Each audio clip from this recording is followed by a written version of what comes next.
Well, it is my honor to introduce today someone who I admire very much so, our President Emeritus, Dr. Jerry Sue Thornton. Dr. Roosh says, the best community college leaders are those with similar characteristics to our students, often first generation and working class. This is true of our Dr. Jerry Sue Thornton.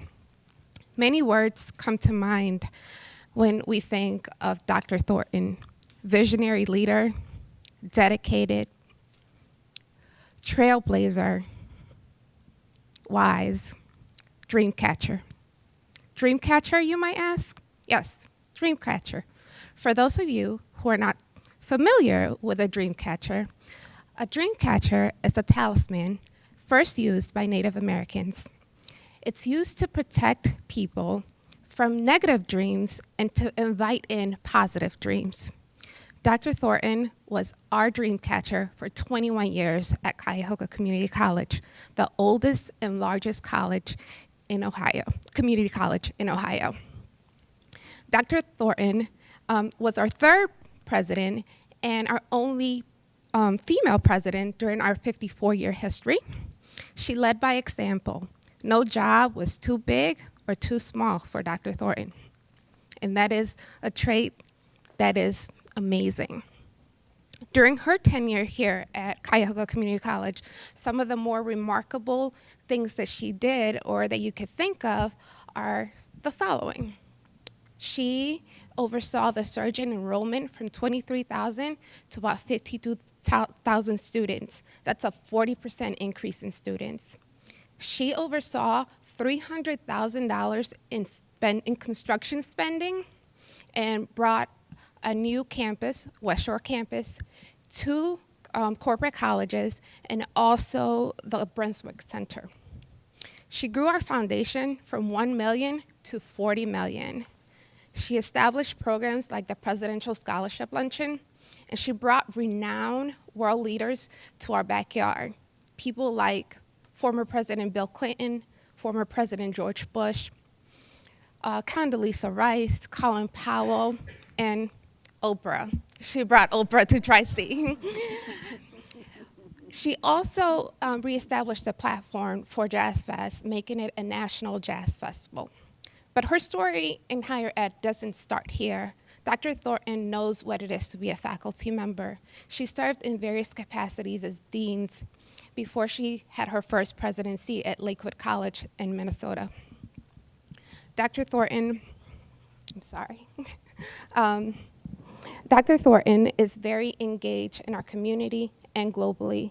She has helped establish the community college movement in China and places like Qatar. So she's not only our leader, but she's world-renowned. She's very engaged in the community and serves on many boards. She has been recognized and acknowledged by many, many awards for her visionary leadership.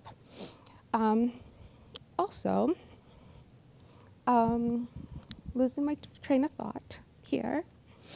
She retired a couple years ago, but she's still very, very busy with her Dreamcatcher educational consulting business, where she provides guidance to first-time college presidents, as well as provide higher education consulting on the realms of coaching and mentoring and resource development and other things as well. Dr. Thornton, thank you so much for coming to speak to our class. I would like for you guys to join me in welcoming our President Emeritus, Dr. Jerry Thornton.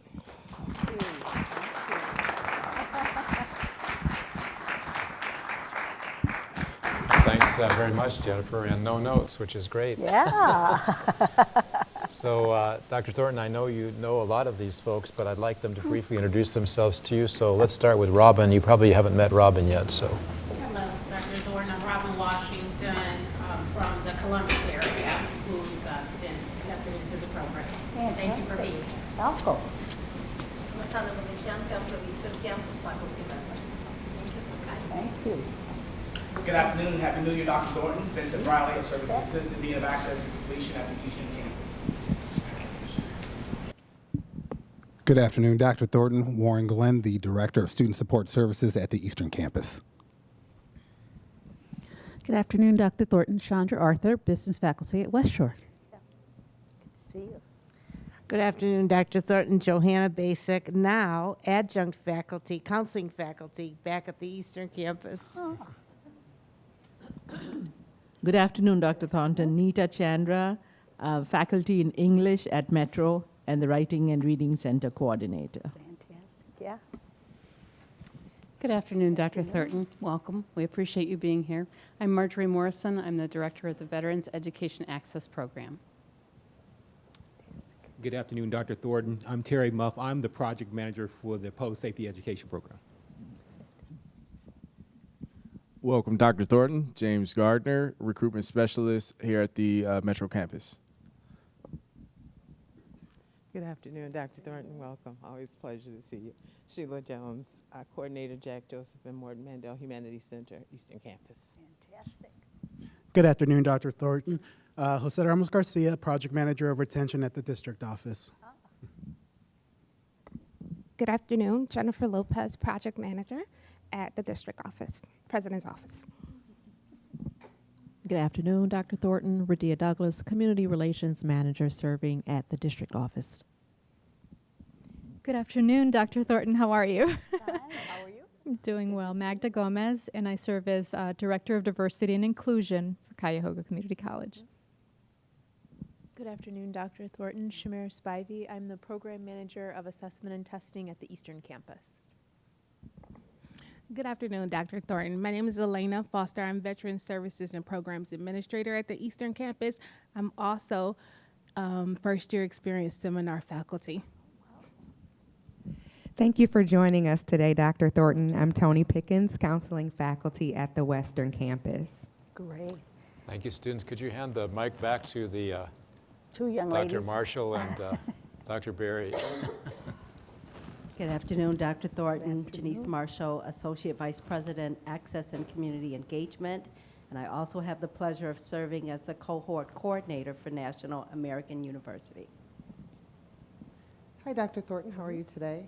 Dr. Victoria Berry, NAU alum, as well as program manager for the Adult Diploma Program and Gateway to College, and have the pleasure of serving as TA for this course. Oh, fantastic. Great. Thanks, everyone. So, Dr. Thornton, it's great to have you with us, and you'd like to start with a brief presentation before we get into our dialogue. So why don't you take it away? Oh, thank you, Dr. Boggs. And it's good to be with all of you. Good to see faces that I know and new faces. So we welcome the new people who are here. Many of you I was engaged with your hiring. So it's good to see that you're still here and still working at Tri-C and giving your talents and time to the institution and the students who are here. And it is on the move. I had lunch yesterday with Dr. Johnson, and he was going over some of the projects that are going on, and you are all going to be very busy over the next few years as a lot of new things come online. I'm so thrilled and pleased with where he is going with his leadership for this institution and the good things he's doing. And I know you're president at Columbus State as well, who I had an opportunity to work with over the years. So it's good to have a few minutes just to go over some topics with you, things to think about as you're going in to the doctoral program, because your world is going to change. And the two young ladies behind you can tell you how much it will change. So I want to keep aligning this program and what you're going to do in the program with what you're doing now and with your personal life as well. And so I put together this presentation just so I could sort of remember my thoughts, but I'm not going to stick to it word for word or go through it. But it's really just to kind of help you think through and focus as you go into this program, all of the parts of you as you continue to grow and develop. One of the things that I think is so important is you have stepped into a new leadership role, in that you've said, I want to prepare myself for the future. I want to prepare myself for bigger and better things and greater things. And it doesn't mean changing jobs, doesn't mean changing careers, but it means that you're continuing to align your skills and talents with the job before you, whatever job that may be. It may be a new job down the road. It may be staying in the job you're in. and just doing better in the job you're in. And there's nothing wrong with that. You don't have to aspire to anything other than being a high performer.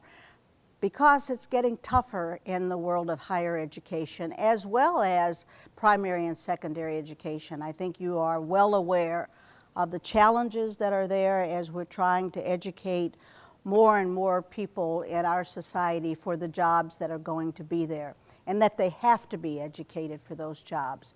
But the challenges are great, and not only as they're going through primary and secondary, I've been spending a little time with Say Yes in Cleveland, volunteering as they're bringing forward some new initiatives to help more students be prepared for college and beyond K through 12. So the slide that I have up there really talks about it's up to us. I mean, there's nobody else. We're it. You're it. You are it where you sit in your career and where you're going. And so the wonderful thing is you've chosen to go into the doctoral program or submitted your application because you said, I want to grow. If I'm going to be on the front line, if I'm going to be making a huge contribution, I want to grow. I want to personally grow. So you've made a commitment. You stepped forward and you made a commitment that you want to equip yourself better to be able to do the job that you're in or a future job better. So keep that in your mind as you're going through the program. You really have said, I want to learn more. I want to know more. I can do more if I understand my environment better, right? And as you do that, I know over time Dr. Boggs and others are going to be working with you on both the internal groups that you serve as well as the external. The internal students, each other, as well as the external groups, whether it's a board of trustees or external people in our community. We are all customers of each other. And so when we start thinking about the internal, I'll tell you a fun story that for me really has a lot of meaning. And that is, even as president, I always thought about what do I need to do in order for other people to get their jobs done. So what do I need to do to help Dr. Boggs so that he can get his job done? What do I need to do in my position, wherever that may be in the institution? And so many of you know Wanda, who worked with me for 20-some years at the college. And I would always say to her, now, Wanda, what do I need to do? What do I need to get this done at this particular time so you can type it up, so you can mail it out, so you can set up an appointment with someone? And so one day I was really, really, really tired. It was kind of like a Friday, about now, end of the day, and we had worked really hard all week. And I needed to get a board report out, which I did every Friday, to the Board of Trustees. This is what happened this week. This is what you should be aware of. This is what you should know. And I was so tired, and I just didn't feel like sitting down and putting that board report together. And so I said to Wanda, I said, you know, I may not get that board report out today. I said, I am just too tired. I'm ready to go home. It's near the end of the day. And I didn't hear her say anything in her office, which was just outside of my office, like Dr. Johnson's administrative assistant sits right outside of his. So it was very quiet. And all of a sudden, Wanda comes into the room. And she said, Dr. Thornton, you work for the Board of Trustees. I work for you. If you get fired, I might not be here. We're going to get that report out before you leave today. And so I always kind of made it a habit thinking of her work and my work and how intertwined it was. And not only mine, but the campus presidents, the executive vice presidents, the provosts. So if I expected them to get their work done, I needed to think about what do I need to do? So it's not just the people who are reporting up to you, down to you, across, it's everybody. What do I need to do in order for somebody else to get their work done? Because we often hold up people in getting their work in and getting their work done. So part of it is our internal customers. We're all customers of the people inside, as well as those who are outside serving us and helping us out. And you're going to, I know, talk much more about the constituents that community colleges serve. the constituents that community colleges serve. And there are many, our students being primary, but there are many others. I also want you to think about aligning your own leadership skills to the work that you want to do. Continuing to align. I've spent a lot of time coaching brand new community college presidents. And when I go in and talk with them, the very first thing I ask for is their position description. And I'm getting ready to work with a team now, a brand new team, community college president, and several of her executives, HR, finance, I mean, it's kind of across the board. And so the first thing I'm asking for are the position descriptions. When we were hired to do a particular job. And so often we don't really look at that position description to say, this is what is expected of me, and do I have the skills that I need to do the job? And then we find after we're on the job for a while, it changes. And we don't go back and revisit that position description to change it. And so sometimes we get an add-on. Seldom do we get a subtract, but we often get add-ons, right? But it may be time to say, can I stop doing this if I'm doing these things, and maybe somebody else could do that, right?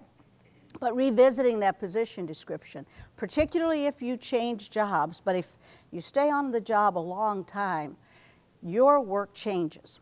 We also tend to do what we like to do, right? We kind of really do the things we like to do and kind of hold those things we don't like to do sometimes for the last minute or not at all. But looking at the skills that we have in the doctoral program will really help you hone those skills. Do I have the skills to do the job in my position description? Has the position changed, and should I talk with someone about changing the job description so it fits what I'm doing, right? And I coach a lot of people who don't like to do evaluations and who don't like to sit and talk with people about their evaluations, right? And so oftentimes what happens is people are doing these things and somehow this got left to the side. It's still in your position description, but somebody else gets hired to do that. So now we have two people with the same kind of work in their position descriptions. How do we change that? How do we align the skills that we have with the job we're doing? And if you change jobs, and hopefully stay at Tri-C, but if you change positions, looking back at that alignment, and I can tell you alignment's huge. When I retired, I was pitiful with technology. I didn't use it. I didn't do it. Other than emails, what would I do, right? And so I didn't do PowerPoints. I didn't work on those, right?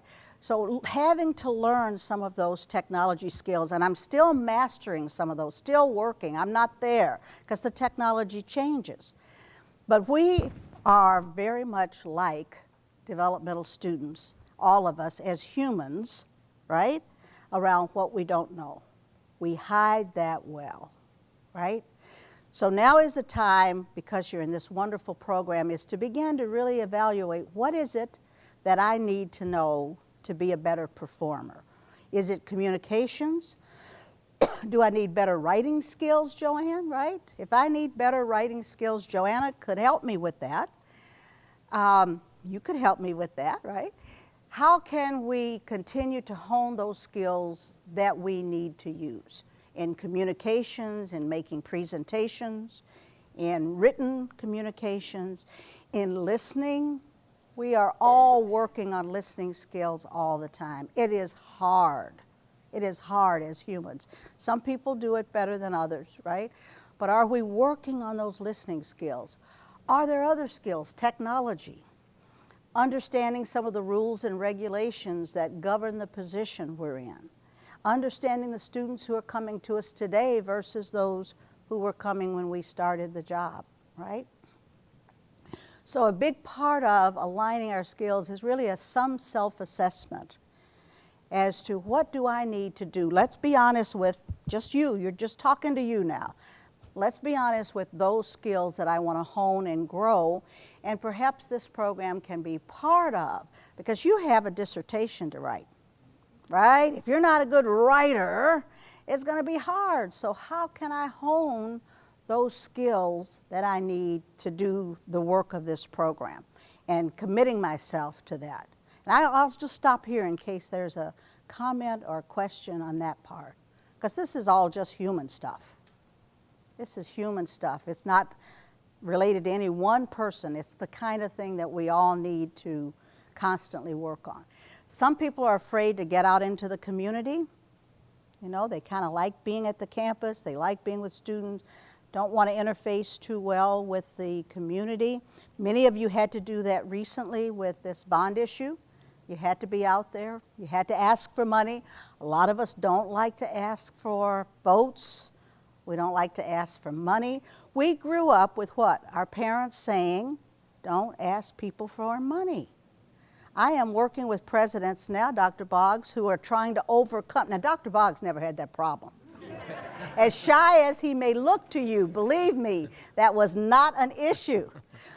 But some people just don't like to ask for money for good causes, and all we're doing is aligning resources with a need, right? But it feels personal when somebody says, no, I'm not going to give you that $50,000, right? No. It's not personal. They just are saying, this isn't aligned with my interests as to how I want to spend my money. So as you're looking at growing some of your own skills and for the job you're in and for future jobs, just honing a little bit in terms of how you see the position, where you are in your skill development, where is the gap, and be honest about where the gap is. You don't have to tell anybody. You don't have to tell anybody. You know where the gaps are the same way that I know where the gaps are. And how can we continue to grow that? This is a wonderful time out for you. Dr. Johnson has given you a wonderful opportunity to be in a program where you can kind of step out of role for a minute and just soak up and learn and participate in a doctoral program that's causing you to think about community colleges differently. So whether you've worked long-term in community colleges or you're new to community college, it gives you a chance to kind of step back. My grandsons, who often misbehave, put themselves in timeout. Dr. Johnson has put you in timeout with this program because otherwise you might not take this devoted time to really go into a discipline that's your career. This is what you do. This is your career. How do I learn more about an evolving area or discipline? Because our students are changing, and the way we teach is changing dramatically. Both Dr. Boggs and I are very engaged with distance learning kinds of projects. That is a very different way, like this, that people are learning. And that's only going to continue to evolve, given our time restrictions and so forth. So really evaluating and looking for ways that you're going to improve. Now, I also say, while you're in the program, stay connected to your performance at the institution.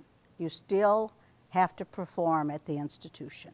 Even though you're in timeout, you still have to make the commitment. So it simply means, unfortunately, yeah, the balance. You're going to be giving up some fun things that you like going to the movies, visiting with family and friends, doing some of the relaxing things that you did, right? But those are just on hold. You're not giving them up forever. There will be movies that you will get back to see, right? So you're just putting some of those personal things on hold that you like to do because you can't cheat the job. Can't do it.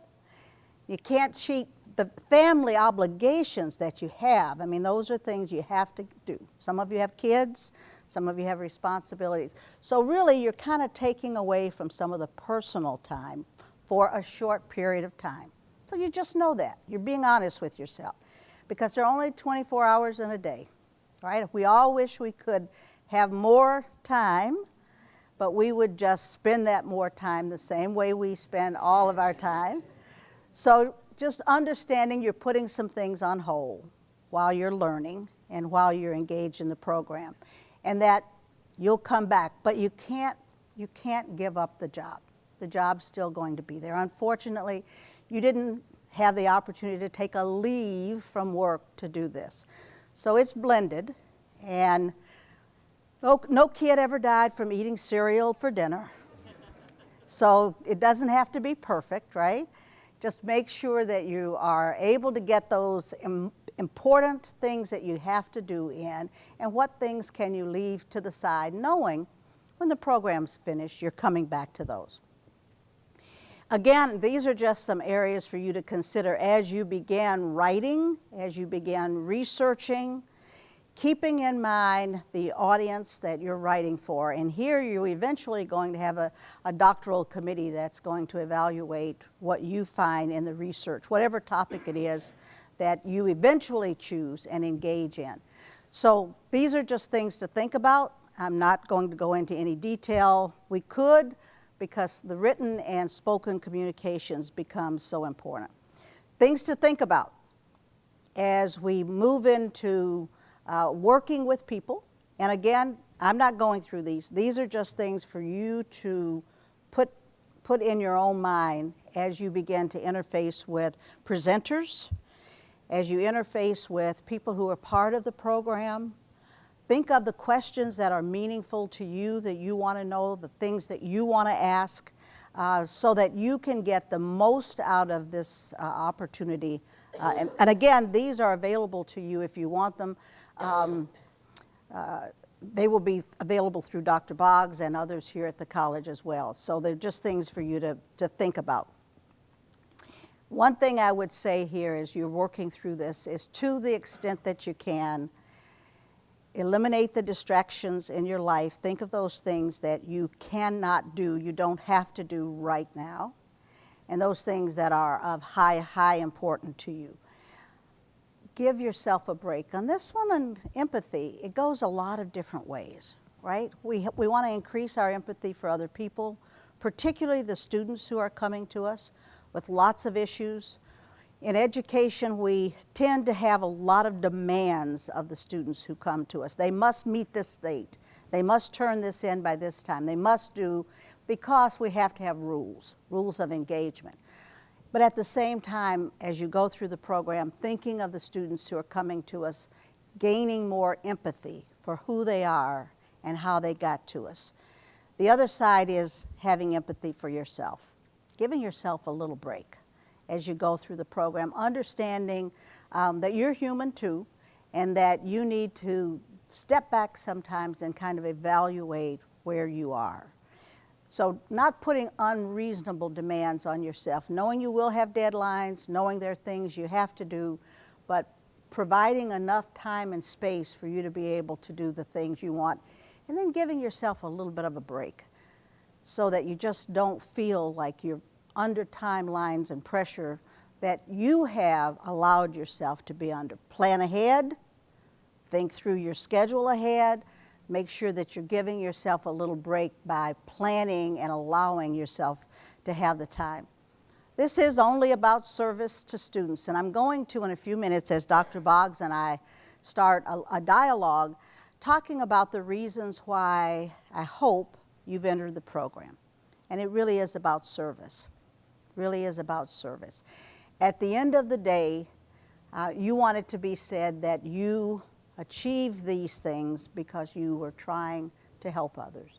You put yourself in this position so you could gain skills and talents to help uplift people.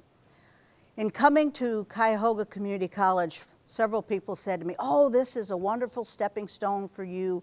I know you're going on to do great things in community college leadership, and you'll be at Tri-C 2 or 3 years, and then you'll be gone on to something bigger and better." 21 years later, I'm retiring from Tri-C, right? Terry O'Banion said to me very early on, he said, when you get someplace and you want to make a real contribution, drop anchor and stay. It's not about you and your career building, and that's what I work with brand new presidents on a lot. Don't go to this institution because you want to be president, because you're on your way to a bigger presidency, a bigger institution. Drop anchor, because it's the only way you can make a difference. Time does matter. time on task does matter. It does matter.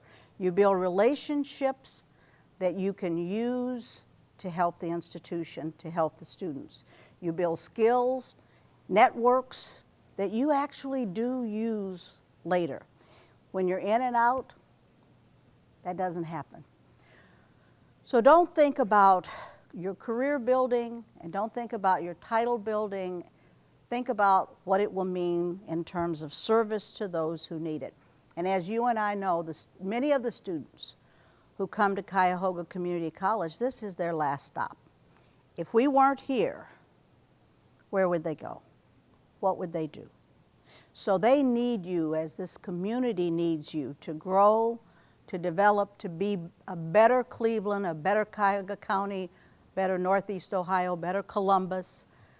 You're needed in these community colleges more so than ever.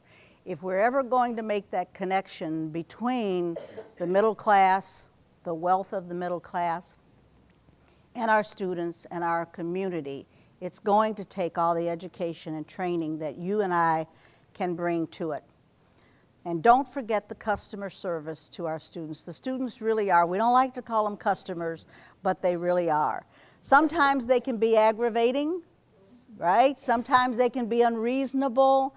Sometimes they just don't know stuff, right? They just don't know stuff. Many have not had other people in their family who went to college.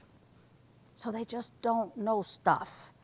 And we can help them understand and navigate an institution that's easy for us because we're here day in and day out. In Columbus, you're there day in and day out, right? So it's easy. You think, why wouldn't they know this? Or why wouldn't they know how to do that? But many don't.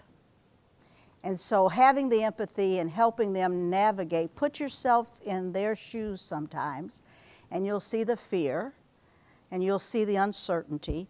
Do I really belong in college? Should I even be there?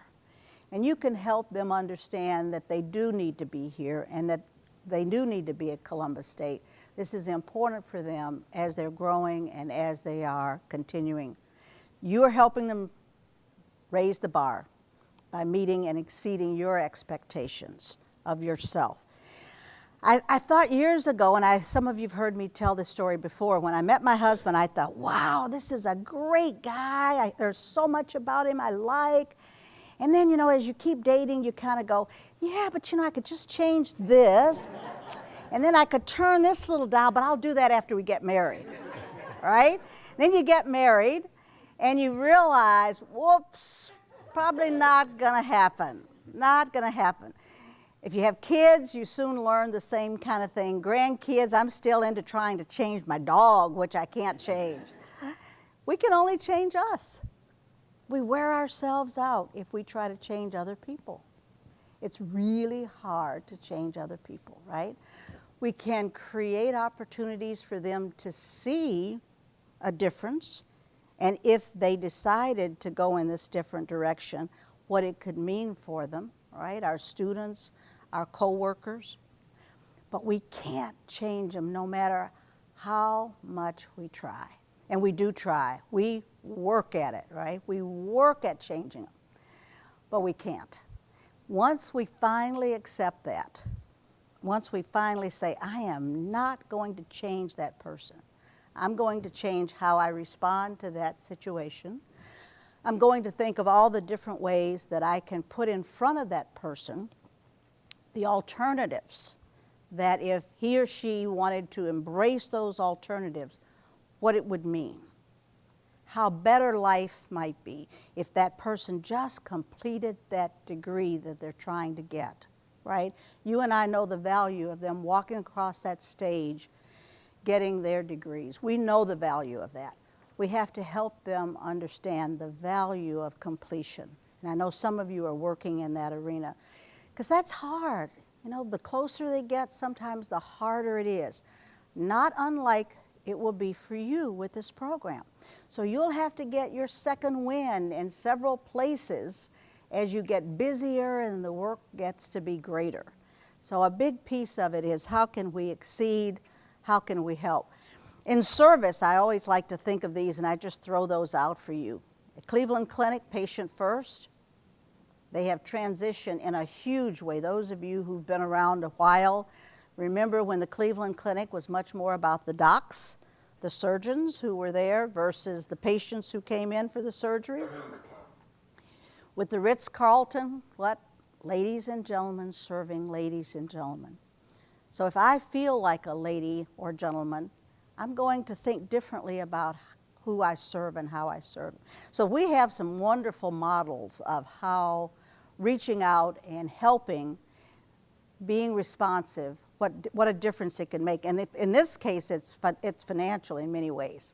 So I ask you as you're going through the program to imagine being on the other side of the doctoral program. It will happen. You will finish. You will complete it. It will happen. It doesn't seem like it on this side. But while you're going through it, take all of those learnings and add them to the job you're doing now.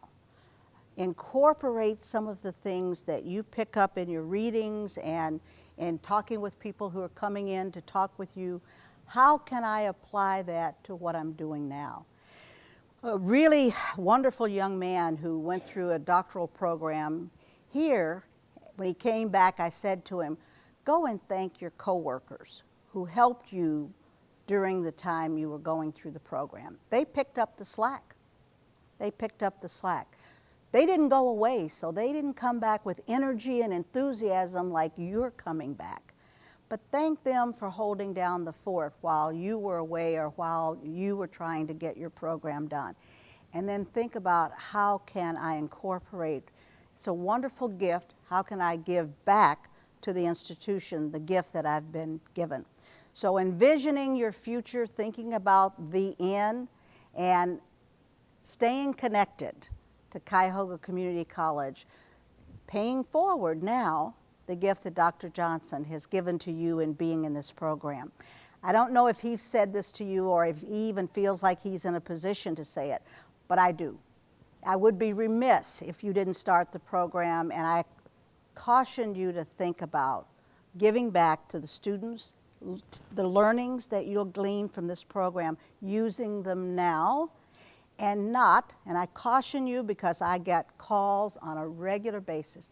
Dr. Thornton, can you be a reference for me for this program, this college, that college? I say, you just got out of the doctoral program. You just finished. You owe Tri-C. You owe the students. You owe the students. So hopefully, you may all go on to do other things that are just as wonderful as what you're doing here. But for those of you who decide to make a contribution here, do it now and continue to think about helping community college students in the future. You are their hope. Without you, they don't have another option. And that's why I love being with all of you. That's why I gave up my Friday, George. So thank you for allowing me to make a presentation. And then I think Dr. Boggs would like to take this to another place. Thanks very much, Thank Dr. you. Thornton. Thank you. These are great messages, and we appreciate your allowing us to post it for the students' reference later. Thank you. So you were part of a cohort-based doctoral program like this one at the University of Texas. What are the advantages of being in a cohort program, and were you able to keep in touch with members of the cohort over your career? You know, the wonderful part of this, Dr. Boggs, as a cohort, is that you are working together as a team. You're not competing. It was the first time in a classroom setting like this that I didn't feel like I had to compete for that A, and that there was a bell curve, and some people were going to get the A's, and some people were going to get the B's, and some people were going to get the C's, and some people were going to get the D's, right? Because we've all been in the American education system, and that's kind of how it works. In a cohort group, you're bowling alone in your achievement. So in your achievement, what you're doing is you're learning, you're being graded on your learning, not against somebody else's, but your learning. But the other thing is you'll find is this will become a family. And you don't think about it at the very beginning, but it really does become a family. You want each other to finish. You want each person who's been in this to get to the end with you. In the cohort group that I was in, Dr. Boggs, people would even call people who hadn't finished and they'd say, you know, Magna, you need to get that dissertation done. And they'd call, and finally Magna would say, I'm going to do it just to get them off my back, right? But we pulled each other through, and that's what you'll do. You'll pull each other through because life will get in the way. Life will get in the way. There will be births and deaths and illnesses and happy times and things to pull your attention away from what you're doing.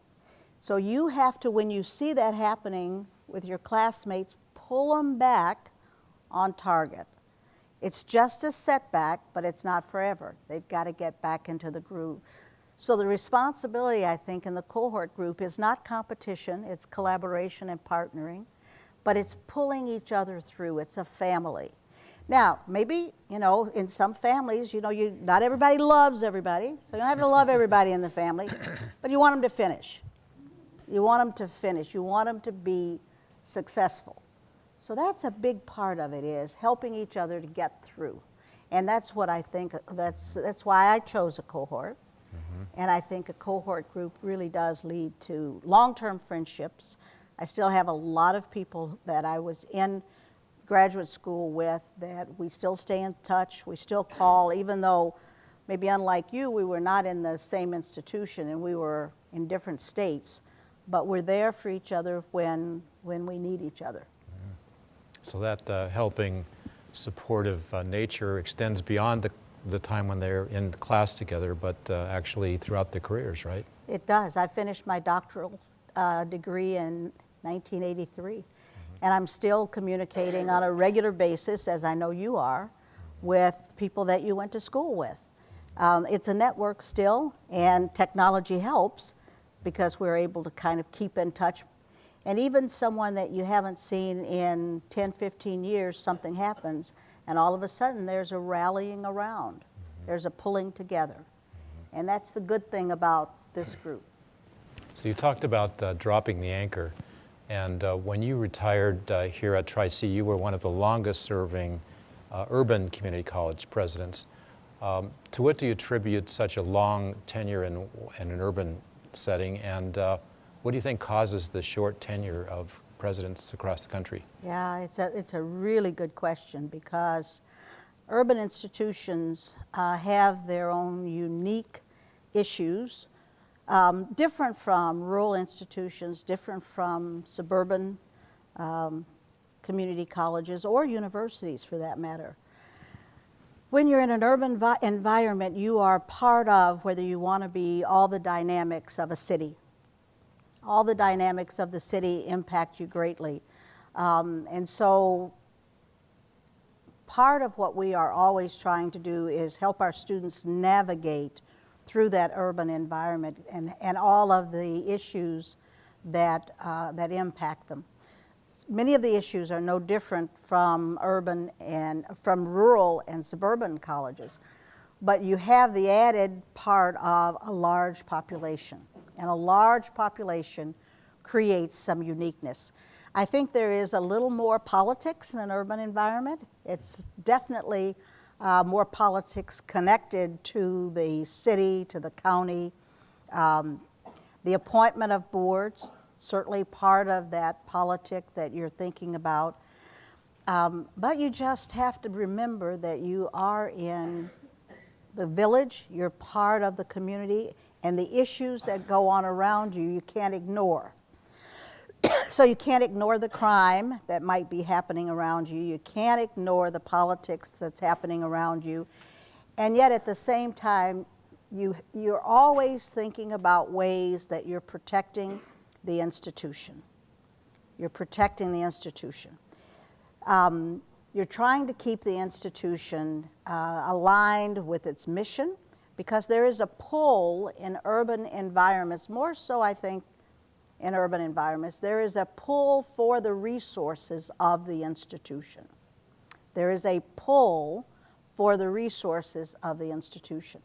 Cuyahoga Community College has good resources. And so there was a constant pull of organizations, agencies, people outside of the institution who wanted to partner. Well, what did partner mean? Partner meant bring the resources of Cuyahoga Community College to poverty in Cleveland, crime in Cleveland, homelessness in Cleveland. You name the issue.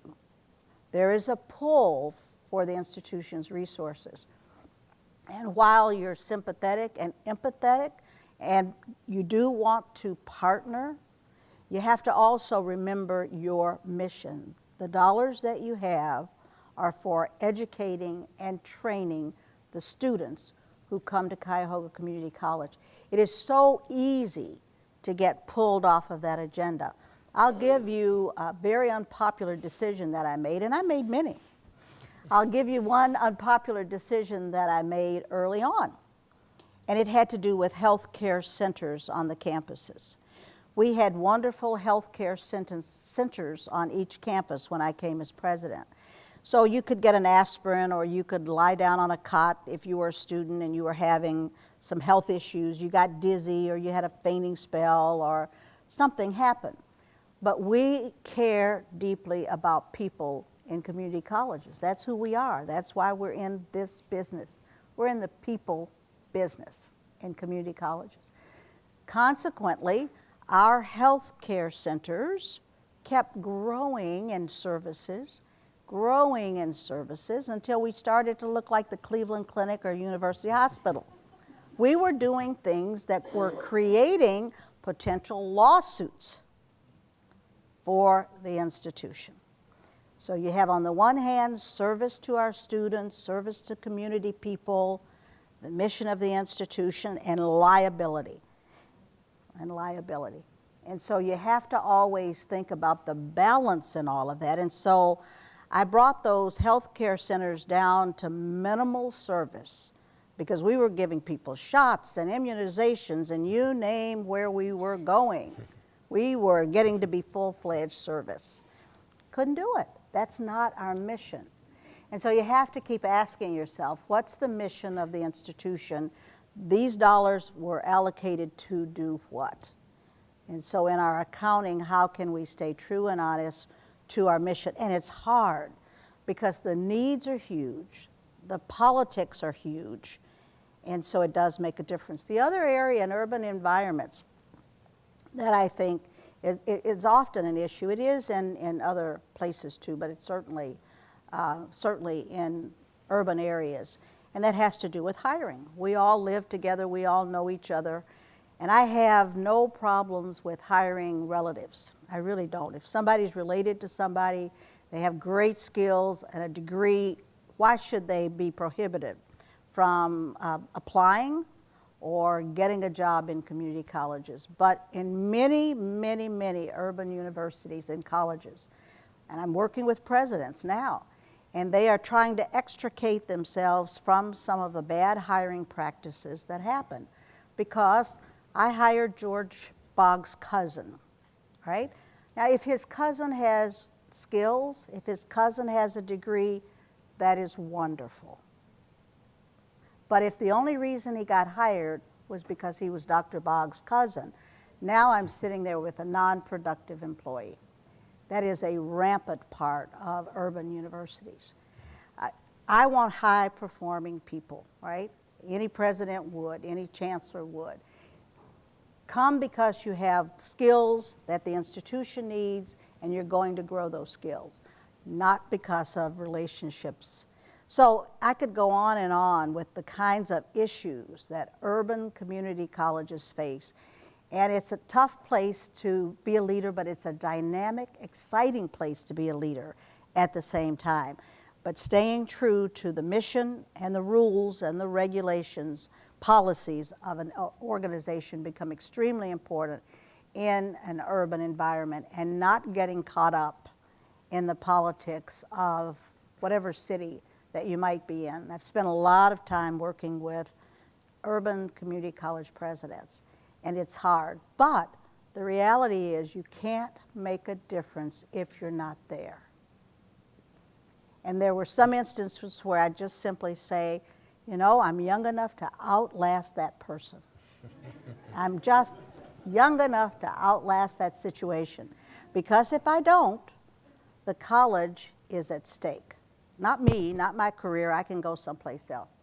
What happens at the college is at stake. So, Jerry, see, you were here a long time, but we know the average tenure for presidents is what, 5 years maybe? What do you think causes that? Are they not prepared for leadership, or they look, as you mentioned before, they're looking for their career more than they are doing the service to the institution? I know you're coaching a lot of people now. What are you finding to be the major reason that we don't see longer lasting presidencies? Well, you know what, I think sometimes, and I've been guilty of this too, Dr. Boggs, sometimes you'll look at a situation and you say, I could do that, I could do that, I could do that. When I was a faculty member in English at a suburban community college in Illinois, as I looked at we had department chairs and then deans. As I looked at what the department chair did, I thought, I could do that. That's pretty easy. In fact, she ought to be doing this, this, and this. I could improve on her job, right? And then when I became department chair, I looked at the dean and I said, I could do that. I could do that job. And in fact, I could do it better because I think he ought to be doing X, Y, and Z. And go up the ladder to vice president and to president. And I discovered at each one of those steps, there were things that I didn't know about the job. The person made it look easy, or I only saw one dimension of the job. I only saw one part of it. I didn't follow the person home. I didn't see what the person did on weekends. I didn't see what the person did after work. Sometimes when I've had students, graduate students with me, Dr. Boggs, who've been graduate assistants, and they've spent time and they said, I don't want to do this. You're out every night of the week. You're out on the weekends. I don't want to spend my life doing that. I don't want to be a president because I don't want to make that sacrifice. So I think with each step, and all are noble, all steps in the institution, one is not higher than the other, it's just all jobs within the institution. But going back to those position descriptions, what does it take to do this job? What am I willing to sacrifice in order to do that job? Because there will be sacrifices at all levels. What are the sacrifices required? Am I willing to do those?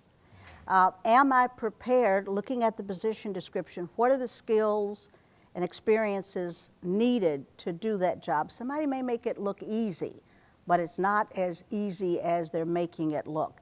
And so I think we have some applicants for positions across the spectrum in community colleges who have not thought through the skill levels that are needed, have not honed their experience base enough to grow and to think about what that next job entails. I've often thought that if you did a really good job where you were, you could be noticed for that next position versus, I really want to do that. I really want to do that. So how can I do the best job with the job that I'm in, learn that job, perform well, and then think about what do I need to build on that base for the next position, and what are my sacrifices going to be if I achieve the next job? And so it's like the dog chasing the fire truck. I caught it, now what do I do? And so I'm working with a lot of people. I got the job. I've never worked with a board. I've never had to raise money. You know, I kind of fudged in my question to the committee about fundraising, and it said I'd raise money, but I'd kind of raise money with other people. Now, as president, I've got to get out there and be the primary person raising those dollars, right? I've got to build a high-performing team. I came into an institution and I inherited half of the team. I've got to hire the other half of the team. Am I going to make good decisions in the people that I hire? What about those individuals who are there, some performing, some not performing? What does that mean? And not unlike the Cavaliers, when you bring in a new team member, it changes the dynamics of the game, right? That's also true of jobs. That's also true of your teams. You bring in one additional person, it changes the dynamics of how you work together. So you have to change the strategy and the game plan in order to be successful. Thanks, Dr. Thornton. So you mentioned essentially the stress of the job, or you had to exert some courage when you made a difficult decision. That reminded me of when the students introduced themselves, some of them said they weren't ready to make the sacrifice to be a president. So why did you decide to do that? Are there rewards in being a president that overcome the sacrifices? Absolutely. But it's not for everybody. Not everybody wants to do this. But you know, when I was a faculty member, and I absolutely loved the classroom, and left very reluctly. But I realized that I could impact about 150 students a semester. So 5 classes, 30 students, I could impact about 150 in a given semester, about 300 in a year. At each level, I could impact the futures of more students. That's what motivated me. Not that I wanted to be a president, or not that I was going to get rich, but I could impact the lives of more students at every level, And as president, I could impact decisions and policies that would be made for 23,000 students, or however many students we had at the time. So that was my big motivating factor, is how can I have an impact on the lives of more people? Better policies, better ways of looking at things. We've always done it this way. Do we need to keep doing it that way? Is that best for students? Or can we change that rule so life is easier for students to get in, or to graduate, or to whatever it is that impacts them? So the motivation was external of me. I missed the classroom, I missed the teaching, because the farther you go in administration, other levels, the farther you're away from students. And at this institution, and maybe at Columbus State, you can go a long time if you're a district and never see a student. So you have to remind yourself, right, why you're in the business, right? Whereas in the classroom, you're right there with the teaching and the learning, and that's what you sacrifice if you leave teaching. That's what you sacrifice. The farther up you go on the ladder, not better, not worse, just different, the less you will be connected to the students, but the more you can impact their future. Great, thanks, Dr. Thornton. You certainly impacted a lot of people here in the Cleveland area over your long career, so appreciate that. So, you know, looking around this room, most of our students are women. Do you think there are different expectations for female leaders than there are for male leaders? I do think so. And I'll tell you a fun story.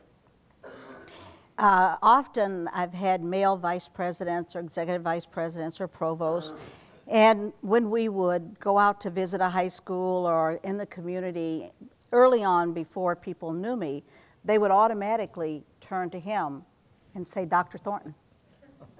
They just assumed he was the president and not me, right? And so that's part of life. I think there certainly are situations where women have, I think, some difficulties to think through, maybe more family responsibilities, although that's beginning to change. More husbands are taking on more family responsibilities, cooking or getting kids ready for school or whatever. But I never had the luxury of being able to go home and kind of put my feet up and say that was the end of my day, right? I had so many other responsibilities at home. More and more males and females are sharing those responsibilities at home than they used to in the past.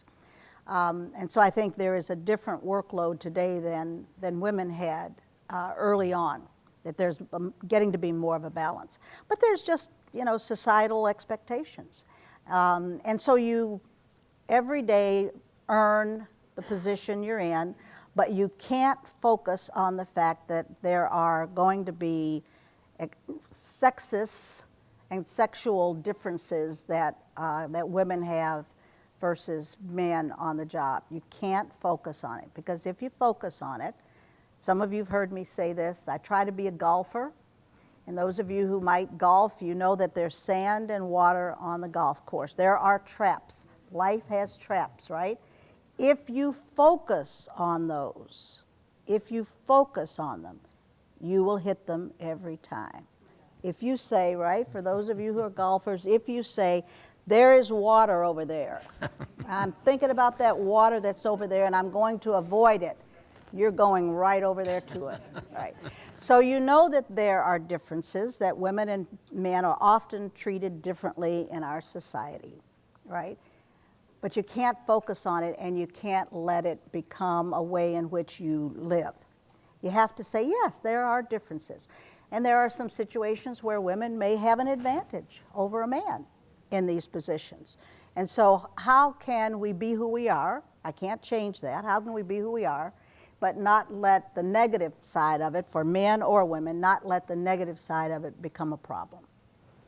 Good I points. think, George, to be honest with you, in many instances I have counseled and coached male presidents about being alone with females, being alone with female students, where they are in a position at a disadvantage than a woman in some of those situations. So it can go both ways. But I think as the majority of the women in here who are thinking of other opportunities, just know that there will be differences, that there will be some biases that people have when you walk in the door, and that you're going to prove yourself, but that you're going to keep going. And you're not going to look at the sand and the water and focus on their issues. They're not your issues. Great points, Dr. Thornton. I was talking with Maria Harper-Marinick about this same issue, and she said the interesting thing is when she gets introduced, they introduce all the other people as Dr. So-and-so. When they get to her, it's Maria. Yeah, or Ms. Right. Or Ms. It used to be really funny, too, when I would go in for an interview. I didn't always use Sue. And so my name is that of a guy's usually, right? Jerry. So I'd get an interview, and I'd go in, and the person would say, oh, you're a woman. Well, yes. Very observant. Great, interesting point. So one of the troubling things right now is our country seems to be very divided politically and racially. What do you think is causing that, and do community colleges have a role in helping to bridge that gap or those gaps? I think there is a sense that it's right now that it's okay to divulge our biases and prejudices, that we're in an environment where it's acceptable. You know, it goes through cycles. And I think there have been some cycles where, as a society, we have moved forward, and people, if they had those views or had those beliefs, kept them to themselves. So I think Kent State's a great example of that, where Kent State said, sorry, no thank you. We're not going to present a platform for racial or biases to be presented. And I think that comes with a cost and it comes with a price. But it's an environment right now that I think that it's viewed as okay to present whatever those biases might be, however they might be. And so culture and environment can project and allow things to happen or keep them from happening. And unfortunately, and that's something to remember in terms of culture of institutions as well. Because when you go into an institution, understanding what the culture is, the mores, the accepted values, are people treated fairly? Are they given opportunity? Are there favorites? Where are we in this culture of our institution? So this is right now a culture of our country. And I think we have to, the good people have to keep stepping up and saying, we're not going to tolerate being unfair, we're not going to tolerate biases. And it's going to happen in our institutions because our institutions live in this bigger environment. But I think we can be the voice for change. I think we can be the voice for what's right and fair and legal. And that's another area that I think we have to focus on. Remember, I talked about rules and regulations and policies. What's fair legally? I think we have to uphold the laws of this country as well, but not be discouraged. I don't think we can get overwhelmed by this and just kind of throw up our hands and say, oh, well. I think we have to stay the course. And I think we have to stay true to what our own values are and our own beliefs about people and about fairness and about equity and about honesty. And Very good. So we're beaming in Don Cameron tomorrow to talk about entrepreneurial leadership. How would you define it, and why is that an important topic for these future leaders? well, you know, the money is getting more scarce for funding of higher education, and so entrepreneurship allows us to gain more resources for the institution. I think that's what your bond issue was all about, gaining more resources to upgrade buildings, to upgrade the workforce training, to change some of the technology that you have. You can do great things when you have those resources. When you don't, you're very limited. Columbus State's a big institution with wonderful resources. Tri-C, that oftentimes size does make a difference in the resources that you have to do things with. As a leader, whether it's president or faculty or staff member, you have access to resources that you don't even think about. You have neighbors, you have church members, you have friends, you have others who often want to give to, be part of, whether it's time or talent or monetary goods, that they want to participate and give. And so all of us can be fundraisers wherever we are around any project that we have. And so being entrepreneurial is looking for those opportunities for new creation of programs to meet needs. So what are the needs over here that students have? And a new program could begin to close the gap on those needs. How can I be entrepreneurial in thinking through creatively new ways of doing our business rather than the tried and true? Entrepreneurship in raising dollars. Where are dollars that I haven't even thought about out in our community that allows me to do something at the institution? Scholarships.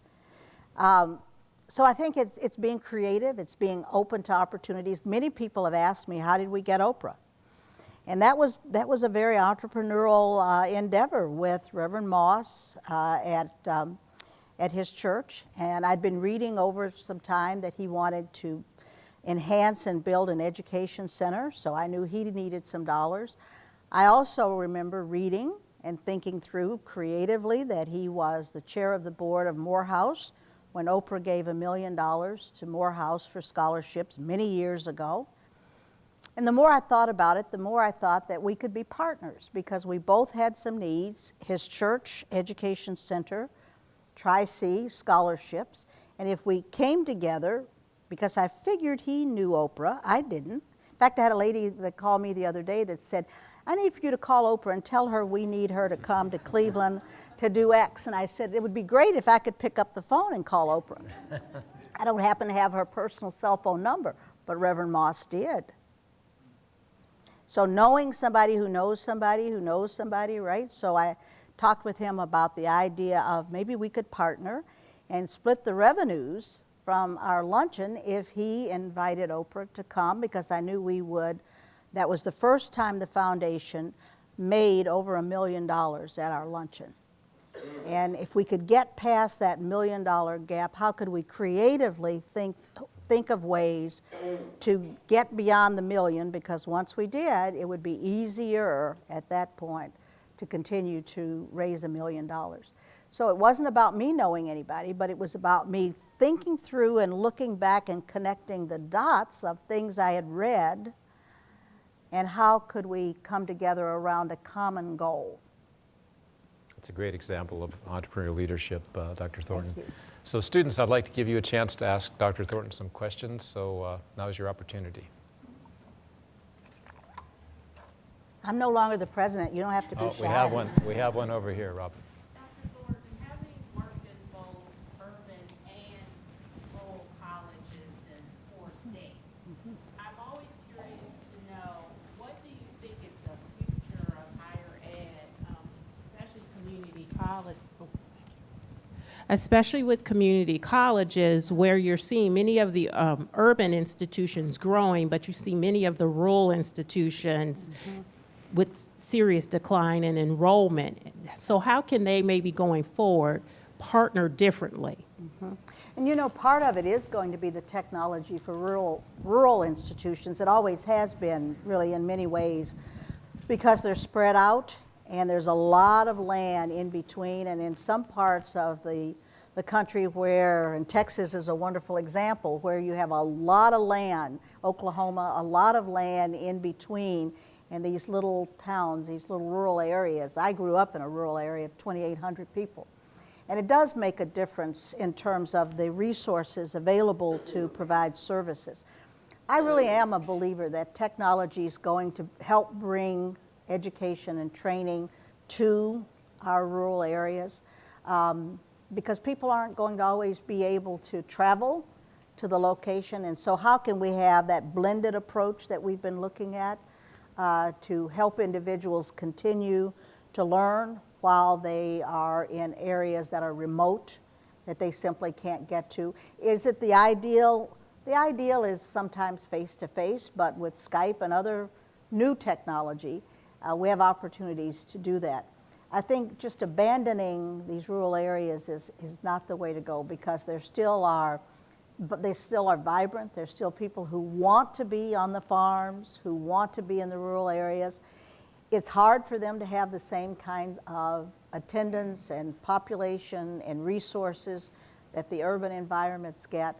But how can we accommodate and help meet those needs? And I do think continuing to think creatively about the technology and what difference it makes, as well as some coming together of 2 or 3 rural areas together to combine, rather than each one thinking it has to have its own. And that's hard, because we all get territorial, and we all want it in my town versus your town versus this town, right?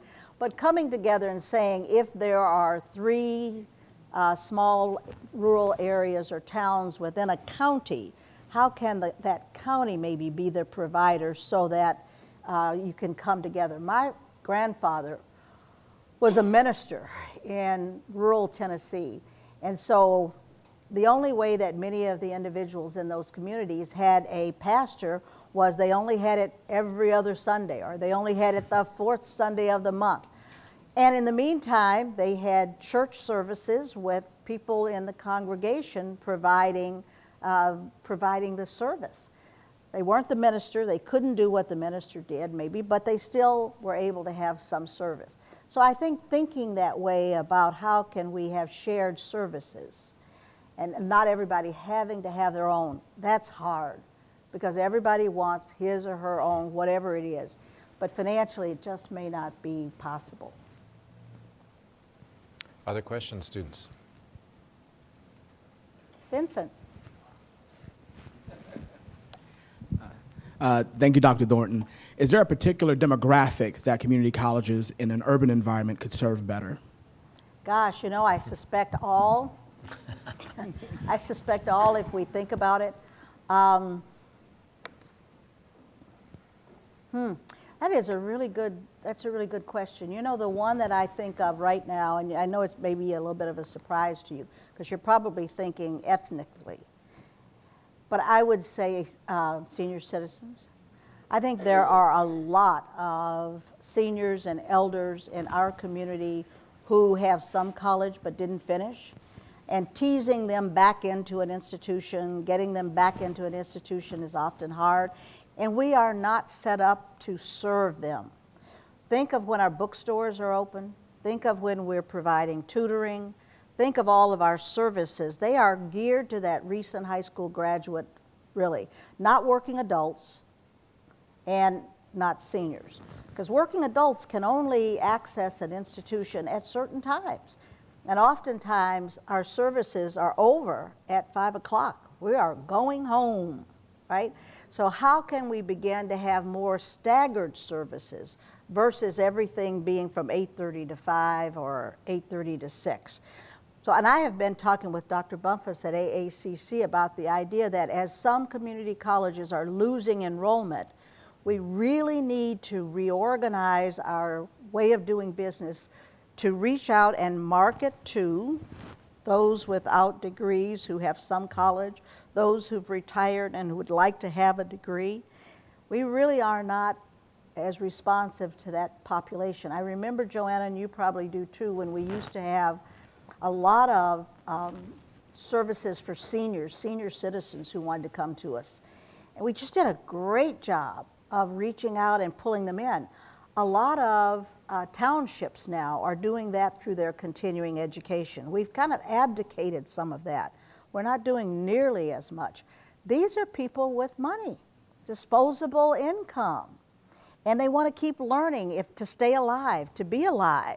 How can we begin to look at our structure and our ways of delivering services so that we are really going after that population that would like a degree, like to finish, and we could be the place that they could come to. Magda. Dr. Thornton, you spoke a little bit about that whole idea of the fact that in all of your time here, you had built a lot of relationships in the community, and it's hard to get away from that, especially in this urban environment, and you talked about the whole pooling of resources. Tell us more about that civic engagement and leveraging partnerships and the importance of that, mostly to get to know who our community and what our community needs are, but also, once again, working together in terms of sharing resources. Well, part of when I became president in January of 1992, we had a bond issue that had already been approved that was going to go on the ballot in May. So fortunately, I had to get out in the community really fast and get to know people really fast because we were going to be putting a bond issue on the ballot in May. So even as a new president, I didn't have much time to get to know the college, which I had to turn over to one of the vice presidents and say, I really don't know you, Dr. Boggs, but you're going to have to run the institution because I'm going to be on the outside. So it was kind of an unfortunate beginning for me in some ways that usually you get to know the college first. You get to know the people in the institution. What are their dreams? What are their hopes? What can you do as a leader to uplift that institution? Not bringing a plan, but looking at the plan emerging from the institution. I didn't have that as a luxury. I had to get out, get to know the mayors, get to know the voting population, speak at any PTA that wanted me or any group that raised their hand. I was there as a speaker. And so I had to learn the community. But hindsight, it was probably a really good thing. It forced me out early on. The college was okay with it because the college knew we had to pass that bond issue. So people didn't say, well, where is she? Where is she? They just went to Dr. Boggs for the answer, right? So I got out there very early. And early on, too, I started volunteering in the community. So with United Way and other areas, being engaged with the community really helped me learn it. So now I get to know the community, and people who have needs can call me because they know me and they say, let's partner your organization and my organization. And so part of a partnership is finding out what are we each going to bring, because I quickly discovered that most of the bringing was expected of Tri-C. And I had to say no. I had to say, no, we're not going to use the college's facilities for this at the expense of students. So let's sit down if it's a partnership and let's talk about the resources that we each have that we could bring to this. If I'm bringing monetary resources, are you bringing people resources? If I'm bringing this, are you bringing that? So often requests for partnerships are not equal. They're you bring it all and I'll show up. That's not an equal partnership. And so a big piece of it was, I want to be part of this community uplifting, whatever this is, but let's talk about how we can do this together.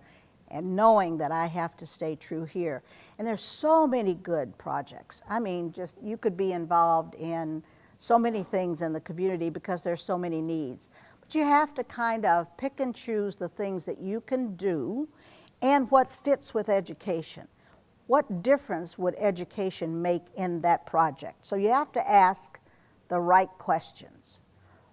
Why my institution versus the clinic? Why Tri-C versus this one? Why Tri-C versus United Way? Why Tri-C versus this? And then select those things where it makes sense to come together, and together you can make a difference. And that's it's a tough balance. So did you have trouble re-engaging after the election with the college when they were used to going to someone else? You know, they were used to going to our provost. And so when I came back in, I started having brown bag lunches on the campuses so that I had an opportunity to get out with staff members and faculty members and listen to them about their dreams and hopes. And if I was president, this is what I would do. That was the question I asked. If you were president, what would you do? How would you change things at the institution? I got a lot of really great ideas. It was also a way of becoming reacquainted out on the campuses, because district can be isolated. It can be very isolated. And you have so many things that you are doing as part of that with the community, with government, in Washington, in Columbus, right? In Columbus. So there's always the pull on time, but you have to keep reminding yourself, I'm in the student business. Everything I'm doing is for the betterment of our students. How is this going to impact the student? Good point. Other questions, students? Thank you, Dr. Thornton. Is volunteering and community engagement a part of your normal workload, or are you balancing these demands with many other things, a full plate of other daily activities? Yeah, it doesn't matter whether you're a dean or whether you're faculty or president. I think it just exacerbates as you move through the ranks. But it's incorporated. It's part of it. So I'm not a big football fan, not because of the Browns. I like basketball better.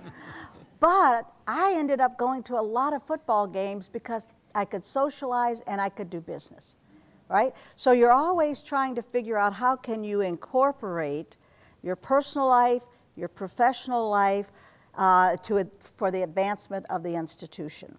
And so I ended up going to a lot of activities and doing a lot of things on a social level for the promotion of the college. And I also never wanted it to be said Tri-C's president wasn't here. Tri-C's not involved, because I early discovered, to my dismay, that in Cleveland, it was about the president showing up. I'd say, well, I have a wonderful vice president that I will send to you who can make decisions. No, right? You know Cleveland. Is Columbus like that too? A little bit? Yeah, you have to show up. So I had to figure out what were those things that only the president could show up for. What were those things that it was better for a faculty member to be there than the president, right? Who can carry the ball? It's not always the quarterback, right? In fact, every time I saw Alabama's little quarterback run with the ball, I cringed, right? Because it's not the quarterback's role to run the ball. So who should best carry the ball? Sometimes it's faculty, sometimes it's a student. I can tell you in our commercials, students are far more believable than the president of the college. I'm the hired gun, right? I should be out there doing that. But if the student says, this is what we're about, or this is what we do, there's credibility there. So a lot of it was figuring out with community interaction, who should carry the ball, who should be the messenger for this particular kind of thing. And I think all of us become ambassadors, and with more degrees of credibility in other places. It's not always in the president. Well, Dr. Thornton, I know you've got a time commitment, so can you give some words of advice to our students before you head out the door?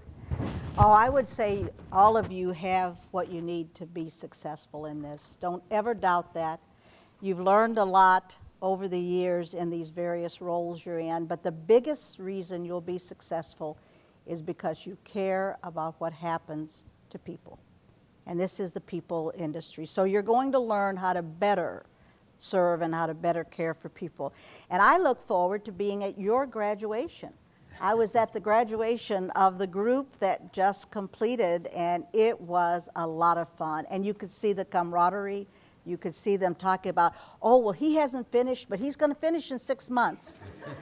And so that's the beauty, I think, of your coming together and being part of this. And I wish you well. It's great to see all of you. I miss all of you dearly. I didn't realize it has been almost 5 years since I retired. And I just hear wonderful things about what Cuyahoga Community College is doing, and I take great pride when I hear that about you. So Great. Best wishes in the program, and I look forward to seeing you at graduation. Thank you. Students, let's thank Dr. Thornton.